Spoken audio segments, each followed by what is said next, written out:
Hey everyone, Dr. Michael Dittman coming to you from Dittman Eye Care and specifically the Myopia Matters Club at Dittman Eye Care. With my first video of 2022, I want to talk about this recent increase in change we're seeing in our myopia patients in our office. And what I mean by that is at the end of 2021 especially, we started to see a large uptick in the amount of patients coming to our office. And these patients were from referring practitioners within Dittman Eye Care, practitioners outside the office, so optometrists, ophthalmologists, pediatricians, or just from families, friends, or Google searches. But there's this large awareness of myopia that wasn't seeming to be there 5, 6 years ago when we started myopia control. And it's interesting that it's finally started to take place. I want to give a little background on why I feel that myopia management is so different and it's taken so long for us as a community to adapt to that. So a good example of something we treat often at Dittman Eye Care is glaucoma.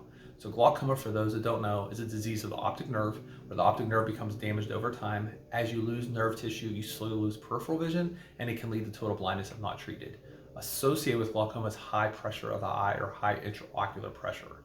To treat glaucoma, what we do is put patients on eye drops. Sometimes surgery or lasers are needed as well to lower their pressure. And by lowering their pressure, we can slow that disease down to a level where it doesn't affect that person at the same degree as if we didn't treat them, and can help preserve their vision. When I said we treat glaucoma, one thing I didn't talk about is how we can prevent the disease from occurring or help the disease go away, because you can't cure glaucoma, you can only manage it. In myopia management, it's kind of a shift. So we can manage myopia. And myopia, again, is when a patient is nearsighted and their eyeball is becoming longer, their symptom is blurriness of distance. But we can manage that myopia. So if a patient's already myopic or a child's myopic and they're on a progression route that they're going to be highly myopic, we can treat them, reduce that in most studies by about 60%. And by reducing that by 60%, we can make sure their myopia doesn't get as bad.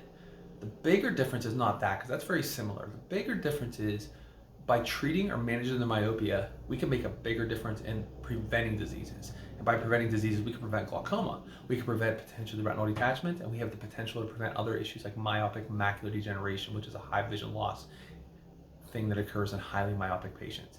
So it's a shift in a way of doing something now for a patient that can actually treat a disease or prevent a disease from occurring later on in life.